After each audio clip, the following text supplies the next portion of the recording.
இப்ப அதிகாரம் என்பது வெறும் பொலிட்டிக்கல் பவர் அல்ல. ஒரு விஏஓ ஆவது கூட அதிகாரம் தான். ஒரு ஸ்கூல் டீச்சர் ஆவது கூட ஒரு அதிகாரம் தான். ஒரு தலையாரி வேலைக்கு போவது கூட அதிகாரம் தான். அதிகாரம் என்பது த்ரூ எஜுகேஷன் அண்ட் எம்ப்ளாய்மெண்ட், அதுதான் எம்பவரிங். படிக்கணும், அது ஒரு அதிகாரம். அதிகாரமற்றவர்கள் தான் ஒடுக்கப்படுகிறார்கள், அதிகாரமற்றவர்கள் தான் சுரண்டலுக்கு ஆளாகிறார்கள், அதிகாரமற்றவர்கள் தான் பாதுகாப்பு இல்லாமல் இருக்கிறார்கள். எனவே அவர்களை எம்பவர் செய்ய வேண்டும்.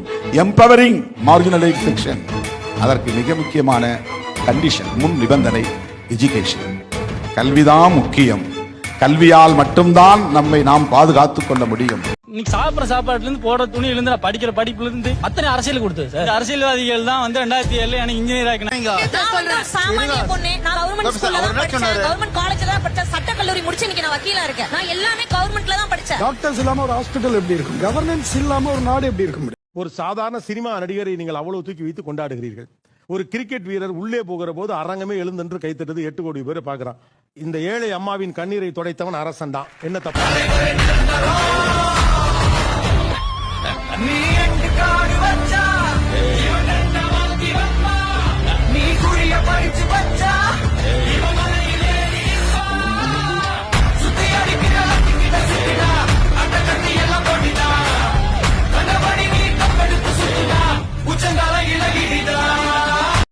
விவசாய சட்டம், சிஏஏ, இந்த மாதிரியான, அப்புறம் இந்த பிசி எம்பிசி பட்டியலில் உள்ள சாதிகளுடைய மாணவர்களுக்கு எதிராக, அவங்களுடைய ரிசர்வேஷனுக்கு எதிராக இந்த பிஜேபி ஒவ்வொரு முறை மசோதாக்களை கொண்டு வரும் பொழுதும் எப்படி இவங்க எதிர்த்து பேசுவாங்கன்னு நம்ம நம்பி எப்படி நம்ம ஓட்டு போறதும் நான் கேட்கிறேன். ஆனா இதையெல்லாம் எதிர்த்து எந்த சமரசமும் இன்றி பார்லிமெண்ட்ல சண்டை போட்ட நபர்கள் தான், எதிர்த்து வாக்களித்து சண்டை போட்ட நபர்கள் தான் தோழர் ரவிக்குமார் அவர்களும் அண்ணன் திருமா அவர்களும் திமுக கூட்டணி கட்சியில் உள்ள ஒட்டுமொத்த நபர்களும் திமுகவை சேர்ந்தவர்களும் இவங்க எதிர்த்து பேசினாங்க. அப்ப நீங்களே முடிவு பண்ணீங்க யாரை சூஸ் பண்ணி பார்லிமெண்ட்டுக்கு அனுப்புறது.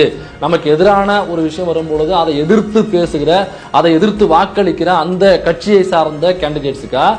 அதிமுகவை பொறுத்த மட்டிலும் எல்லோரும் சொல்லிக் கொண்டிருக்கிறார்கள் அவர் பாஜகவில் இருந்து கோவித்து கொண்டு வந்து விட்டார். நான் அப்படி பார்க்கவில்லை. பாஜக 2 கூட்டணியை இங்கே உருவாக்கி இருக்கிறது. ஒன்று அதிமுக கூட்டணி, ஒன்றோடு அது தலைமையில் ஒரு கூட்டணி. ஏன் அதை உருவாக்கி இருக்கிறார்கள் என்று சொன்னால் 2019 நாடாளுமன்ற தேர்தலுடைய முடிவுகளில் இருந்து அந்த முடிவுக்கு அவர்கள் வந்தார்கள். ஏன்னா திமுகவும் அதிமுகவும் பாஜகவும் இணைந்து நின்றால் அதற்கு எதிரான வாக்குகள் அத்தனையும் திமுகவுக்கு போய் என்ன செஞ்சிருது, ஒட்டுமொத்தமாக கொண்டு போய் குமிச்சிருந்தாங்க. அப்படிங்கும்போது பாஜகவை எதிர்க்கக்கூடியது மாதிரி காட்டிக்கொண்டு திமுகவுக்கு உள்ளக்கூடிய வாக்குகளை அப்படியே பிரிக்கக்கூடிய ஒரு ஏற்பாடு இருக்குல்ல.